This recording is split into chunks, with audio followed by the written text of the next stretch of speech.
ഇന്ന് ഇപ്പോൾ സ്ക്രീനിൽ കാണാൻ കഴിയുന്നത് അവിടെ ജീവൻ നഷ്ടപ്പെട്ട മനുഷ്യരിൽ തിരിച്ചറിയപ്പെടാതെ പോയവർക്ക് വേണ്ടി ഒരുക്കിയ ശ്മശാനത്തിൻ്റെ ദൃശ്യങ്ങളാണ്. ആ കണ്ണീരിൽ കുതിർന്ന ദൃശ്യങ്ങൾ ഇത്രയും നേരം നമ്മൾ കണ്ടുകൊണ്ടിരിക്കുകയായിരുന്നു. തിരിച്ചറിയപ്പെടാൻ കഴിയാത്ത, നേരത്തെ രഘു റിപ്പോർട്ട് ചെയ്യുന്നുണ്ടായിരുന്നു, ഒരു തുവാല വലുപ്പത്തിലുള്ള സഞ്ചികളിൽ പോലും മനുഷ്യൻ്റെ ശാരീരിക ഭാഗങ്ങൾ സംസ്കരിക്കാൻ ഒരുങ്ങുകയാണ്. അവരൊക്കെ അവനവൻ്റെ പ്രിയപ്പെട്ടവരാണ് എന്ന് കരുതിയാണ് നമ്മൾ എല്ലാ ആദരവും സ്നേഹവും നൽകി യാത്രയയക്കുകയും ചെയ്തത്. അവിടെ നിന്നാണ് നമുക്ക് ഒരു പുതിയ വയനാടിനെ ഉണ്ടാക്കിയെടുക്കേണ്ടത്.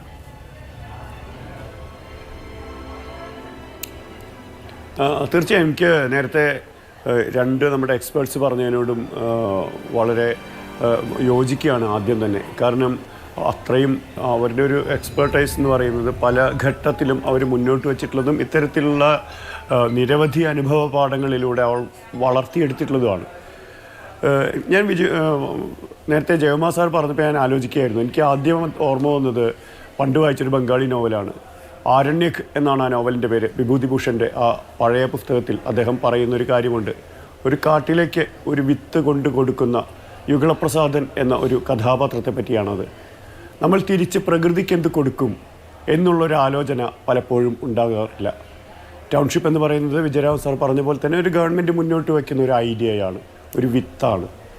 ആ വിത്തിനെ പക്ഷേ നമ്മൾ നടപ്പാക്കുമ്പോൾ വയനാടിൻ്റെ ഈ ഒറ്റ പ്രദേശത്തെ, ഇപ്പോൾ മുണ്ടക്കൈ പോലെ ഉള്ള ഒറ്റ പ്രദേശത്തെ മാത്രം കേന്ദ്രീകരിച്ചു കൊണ്ടാവുന്നത് വീണ്ടും ആത്മഹത്യാപരമാകും എന്ന് നമ്മൾ ആദ്യം മനസ്സിലാക്കേണ്ടതുണ്ട്. ഒരു പ്രദേശത്തിന് മാത്രമായി ഒന്നും ചെയ്യാനില്ല. ഇത് ഒറ്റ ടൗൺഷിപ്പ് എന്ന് പറയുമ്പോൾ നമ്മൾ മനസ്സിലാക്കേണ്ടത് മാഞ്ഞുപോയ 3-4 സ്ഥലങ്ങളുണ്ട്. മനുഷ്യരെ തിരിച്ച് കയറി ചെല്ലാൻ പറ്റാതായി പോയ കുറച്ച് ഇടങ്ങളുണ്ട്.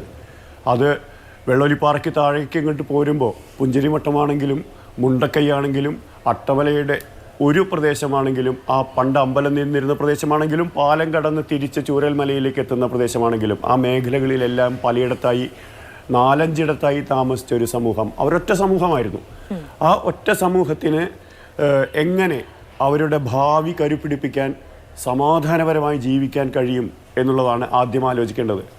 നമ്മൾ ഈ ആസൂത്രണമൊക്കെ നടക്കുമ്പോൾ, വലിയ തോതിൽ കൊണ്ടുവരുമ്പോൾ നമ്മൾ വയനാടിനെ പലപ്പോഴും കാണുന്നത് പുറത്തിരുന്ന് നഗരവാസികളായ ഒരുപാട് അനുഭവങ്ങളുള്ള മനുഷ്യർ, അവർ ഒരു സുഖവാസ കേന്ദ്രമായി വയനാടിനെ കാണുന്നു.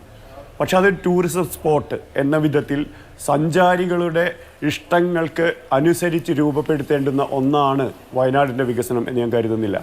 അത് വയനാട്ടുകാരുടെ ആവശ്യങ്ങൾ എന്താണ് എന്ന പ്രാഥമിക പരിഗണന കൊടുത്തുകൊണ്ട് മുകളിൽ നിന്ന് താഴേക്കല്ലാതെ താഴെ നിന്ന് എന്താണ് ചെയ്യേണ്ടത് എന്ന് നാട്ടുകാരുടെ അഭിപ്രായം. അവർക്ക് എല്ലാം നഷ്ടപ്പെട്ട് നിൽക്കുകയാണ്. അവർ അത്യാവശ്യം നമ്മളെക്കാളൊക്കെ നല്ല വിധത്തിൽ അഭിമാനത്തോടെ ജീവിച്ചിരുന്ന മനുഷ്യരാണ്.